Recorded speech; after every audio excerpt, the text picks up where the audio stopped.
পল্লবীকে সিঁদুর দিয়ে রাঙিয়ে দিল আদিত্য। হ্যাঁ বন্ধুরা, এমনটা দেখা যাবে। তাই সম্পূর্ণ জানতে ভিডিওটিতে লাইক দিয়ে চ্যানেলটি সাবস্ক্রাইব করে দেখতে থাকুন। গল্পের শুরুতে দেখা যাবে সানির মা সানিকে ফোন করে, আর ফোন করে বলে, মিঠি তো বাড়িতে নেই বেটা। তখনই সানি বলে, বাড়িতে নেই মানে? তখন সানির মা বলে, হ্যাঁ, কোথায় যেন চলে গেছে, ওকে আমি খুঁজে পাচ্ছি না।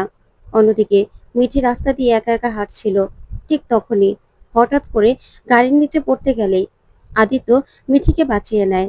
তখন মিঠিকে বলে, এরকম একা একা কেউ রাস্তা দিয়ে যায়? কোথায় কোথায় যাচ্ছ তুমি? তখন মিঠি ভয় পেয়ে যায়। অন্যদিকে পল্লবী সবজি কাটতে থাকে অন্যমনস্ক হয়ে। তখন কমলা বলে, কি হয়েছে?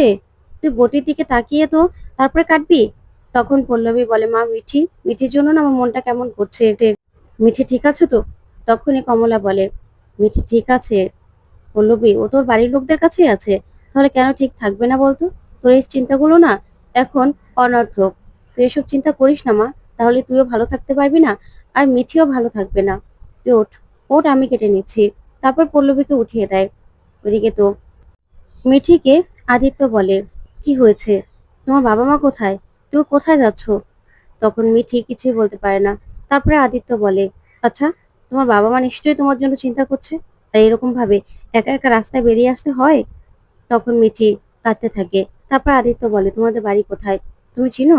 কোথায় যেতে চাও? আমি তোমাকে দিয়ে আসবো। কোথায় যাবে? তখন মিঠি বলে, না, আমি কিছুই চিনি না।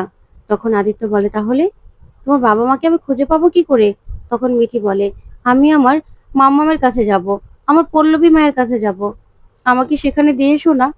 তখন আদিত্য বলে, দেখো, তোমার পল্লবী মাকে তো আমি চিনি না, তাদের বাড়ির ঠিকানাটা তো আমাকে বলতে হবে, তারপরে না হয় তোমাকে আমি গিয়ে দিয়ে আসবো। তখন মিঠিকে বলে, বাড়ির ঠিকানা জানো? তখন মিঠি বলে, না। তারপরে মিঠি বলে, আমি না আমার মাম্মামের ফোন নাম্বার জানি, ফোন করো না, ফোন করে বললেই যে আমি এখানে আছি, তাহলে আমাকে নিতে ছুটে চলে আসবে। তখন আদিত্য বলে, আচ্ছা ঠিক আছে, তাহলে আগে ফোন নাম্বারটা দাও, তারপরেই বরং আমি তোমাকে গিয়ে ঠিকানা মতো দিয়ে আসবো। অন্যদিকে দেখা যাবে মিঠি, ঝিনুক সহ সবাই ওরা পুজোতে বসেছে। ঝিনুক তো অপেক্ষা করছে কখন সম্রাট আসবে, কিন্তু সম্রাট আসছে না দেখে ঝিনুকের মন খারাপ। ওইদিকে বিনা, তারপর প্রীতি আর পল্লবী মিলে ঝিনুকের পিছনে লাগে আর বলে, হ্যাঁ, সম্রাটের জন্য এখন অপেক্ষা করা হচ্ছে না, মন তো মানছেই না, মন খারাপ হচ্ছে। তখন ঝিনুক বলে, তোমরা কি যে বলো না, দিত আমার ভালো লাগছে না। তারপর পুজো শেষ হয়ে গেলেই দেখা যাবে সবাই মিলে ঝিনুককে গান গাইতে বলে। তখন ঝিনুক বলে, না না, শুধু শুধু গান হবে না তো, এবার নাচও হবে।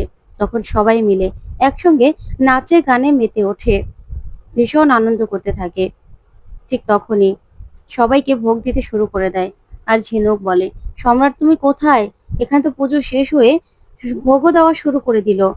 তখনই হঠাৎ করেই ঝিনুক স্বপ্নে দেখতে থাকে যে সম্রাট অনেকগুলো বেলুন নিয়ে ঝিনুকের জন্য এসেছে। তখন ঝিনুক এগিয়ে যায়, আর সম্রাট বলে, তোমার তো এটাই স্বপ্ন ছিল বলো, তোমার রাজকুমার আসবে তোমার জন্য, এরকম বেলুন উড়িয়ে দেবে। এই বলেই বেলুনগুলো ঝিনুকের হাতেই উড়িয়ে দেয়, আর ঝিনুককে কোলে নিয়ে ঘুরতে থাকে। ঠিক তখনই বিনার প্রীতি চলে আসার এসেই বলে, ঝিনুক, কি হলো? এরকম করে হাসছো কেন? তখন ঝিনুকের স্বপ্নটা ভেঙে যায়। তখন ঝিনুক বলে, কই না তো। তখন পল্লবী বলে, বুঝতে পেরেছি, স্বপ্ন দেখছিলি তাই না? স্বপ্ন দেখছিলি, তো দিনের বেলা যা অবস্থা হয়েছে কি বলবো।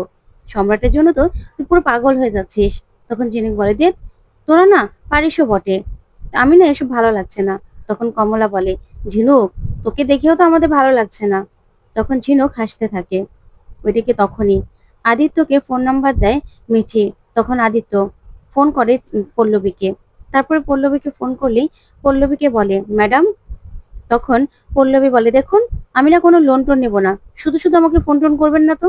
তখন আদিত্য বলে, না না ম্যাডাম, আমি কোনো লোনের জন্য আপনাকে ফোন করিনি। আসলে আপনার মেয়ে, যে আপনাকে মাম্মাম বলে, আপনার মেয়ে এখন আমার কাছে ওই ফোন নাম্বারটা দিল। তখন তো পল্লবী শুনেই অবাক হয়ে যায় আর বলে, কি, মিঠি? তারপরে মিঠিকে ফোনটা ধরিয়ে দিলেই মিঠি বলে, মাম্মাম, আমাকে তুমি এসে নিয়ে যাও, আমার না প্রচন্ড ক্ষুধা পেয়েছে, আমি খাবো। ওরা না আমাকে ঠিক মতো খেতেও দিত না, জানো তো, আমি না তোমার কাছে গিয়ে একটু খাবো। তখনই পল্লবী কান্নায় ভেঙে পড়ে। তারপরে পল্লবী বলে, আচ্ছা ঠিক আছে মা, আমি আসছি, তোমার আঙ্কেলকে দাও ফোনটা, আমি বরং তোমার আঙ্কেলকে ঠিকানাটা বলে দিই। তখন মিঠি বলে, ঠিক আছে মা, তুমি বলে দাও। তারপরেই আদিত্যকে পল্লবী বলে, আমি না আপনাকে অনলাইনে কিছু টাকা দিয়ে দিচ্ছি, আগে না ওকে খাওয়ান, পেট ভরে খাইয়ে তারপর আমার বাড়ির পাশে একটা পার্ক আছে, সেটার ঠিকানাটা আপনাকে দিচ্ছি, সেখানে নিয়ে আসুন। তখন আদিত্য বলে, ঠিক আছে, আমি বরং নিয়ে আসবো, কিন্তু আপনাকে না টাকা পাঠাতে হবে না। বাচ্চাদের খাওয়ানো তো একটা পুণ্যের কাজ, আর আমি পুণ্য করতে না একটুও সুযোগ পেলে ছাড়ি না। আপনাকে টাকা দিতে হবে না, আগে ওকে আমি খাওয়াচ্ছি, ও কি কি খাবে, ঠিক আছে? আপনি বরং আমাকে ঠিকানাটা পাঠিয়ে দিন। এই বলেই ফোনটা রেখে দিলে ওইদিকে পল্লবী কাঁদতে থাকে। তখন কমলা বলে, কি হয়েছে মা? তখন পল্লবী ওর মাকে ধরে কাঁদে আর বলে, মা, মিঠি ঠিক নেই, মিঠি ভালো নেই মা। তখন সবটা কমলাকে খুলে বলে। তখন কমলা বলে, এতটুকু একটা বাচ্চার উপর কিভাবে ওরা অত্যাচার করে? ওরা তো ওদের বাড়ির লোক, আমি তো সেটাই বুঝতে পারছি না। ওইদিকে মিঠিকে আদিত্য বলে, আচ্ছা, তুমি কি খাবে বলো তো? তোমাকে আমি এখনই খাওয়াতে নিয়ে যাচ্ছি। তারপরে একটা ধাবায় নিয়ে যায়, আর ধাবায় নিয়ে গেলেই মিঠিকে বলে, কি খাবে বলো? তখন মিঠি মাছ খেতে চায় আর বলে, মাছ খেতে পারি, কিন্তু কাঁটা বাছতে পারি না তো। তখন আদিত্য বলে, আমি তো বাছতে পারি, আমি তোমাকে বেছে দেব। তারপরে ভাত মাছ অর্ডার করলেই ভাত মাছ আসার সাথে সাথেই মিঠি খেতে থাকে। যা দেখে আদিত্য তাকিয়ে থাকে আর মনে মনে বলে, কি নিষ্ঠুর ওরা, ওদের বাড়ির লোক এরকম কেন? এটুকু একটা বাচ্চাকে কেউ না খাইয়ে রাখে? ওর মামার সঙ্গে আমার দেখা হোক, তারপরে আমি ভালো করে বলে দেব উনি যেন ওনার কাজ ছাড়া কিছুতেই না করে এই মেয়েটাকে। তারপরে ভালো করে খাইয়ে দেয় মিঠিকে আর বলে, আর খাবে? তারপরে মিঠিকে খাওয়ানো শেষ করেই সেই পার্কের ওখানে নিয়ে আসতে থাকে আদিত্য। ওইদিকে পল্লবীও পার্কে এসে খুঁজতে থাকে মিঠিকে। ঠিক তখনই অনেক লোকজন সেখানে এসে ঢোল বাজাতে থাকে আর নিজেরা আবির খেলতে থাকে। তখন এইদিকে পল্লবীও কিছুতেই খুঁজে পাচ্ছে না মিঠিকে, ওইদিকে মিঠিও খুঁজে পাচ্ছে না পল্লবীকে। মিঠি মাম মাম করে ডাকতে থাকে, এদিকে পল্লবীও মিঠি মিঠি বলে ডাকতে থাকে, কিন্তু ভিড়ের মধ্যে কেউ কাউকে খুঁজে পাচ্ছে না। ঠিক তখনই সুপর্ণা এসে সেখান থেকে পল্লবীকে টানতে টানতে বাড়িতে নিয়ে যায়। ওইদিকে সবাইকে ভোগ দিচ্ছিল। তখনই সানি এসেই ভোগ দেওয়া বন্ধ করে দেয়। তখন কমলা বলে, কি বেয়াদবি হচ্ছে এখানে? কি শুরু করেছো তোমরা? তখন পল্লবীর বড় ভাই বলে, আপনারা কি শুরু করেছেন বলুন তো, আপনারা এখানে কি করছেন? তখন সুপর্ণা বলে, দেখো পল্লবী, মিঠি কোথায়? বলো মিঠি কোথায়? একদম ইনোসেন্ট সাজার চেষ্টা করবে না। তখন কমলা বলে, আচ্ছা, মিঠি কি এখানে থাকার কথা? মিঠি এখানে কেন থাকবে? আজকে একটা পুজোর দিন, মিঠি এখানে কেন থাকবে নিজের বাড়ির লোকদের ছাড়া? তখন সুপর্ণা বলে, দেখুন একদম নাটক করবেন না। মিঠি কোথায় বলুন, মিঠি কোথায়? তখন প্রচন্ড রেগে যায় কমলা আর বলে, বললাম তো মিঠি এখানে নেই। আর মিঠি তাছাড়া এখানে আসবেই বা কি করে? আমরা এখানে পুজো করছি, সবাই আনন্দ করছি, মানুষদের ভোগ খাওয়াচ্ছি, এখানে কি করে মিঠে আসবে? তখন সুপর্ণা বলে, আমি জানি আপনারাই লুকিয়ে রেখেছেন আমার ভাইয়ের মেয়ের উপর, আপনাদের তো আগে থেকেই নজর।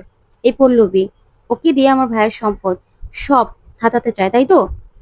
তখন পল্লবী কাঁদতে থাকে আর বলে, আপনি এগুলো কি বলছেন? তখন সুপর্ণা বলে, একদম নাটক করবে না, একদম নাটক করার চেষ্টা করবে না, না হলে মিঠি একা একা বাড়ি থেকে বেরিয়ে গেল কি করে? মিঠিকে খুঁজে পাচ্ছি না, মিঠি কোথায় বলো? তখন পল্লবী অনেক করে বলে যে মিঠিকে ও পায়নি। তারপর দেখা যাবে সুপর্ণার স্থানে অপমানিত হয়ে সেখান থেকে চলে গেলেই আবারও সেই পার্কের ওখানে যায় পল্লবী।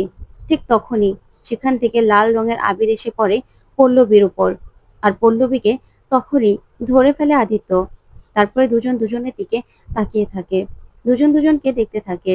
এদিকে মিঠি তখন দেখি তো ভীষণ খুশি হয়ে যায়। তো বন্ধুরা, আজকের আপডেটটা কেমন লাগলো অবশ্যই কমেন্ট করে জানাতে ভুলবে না।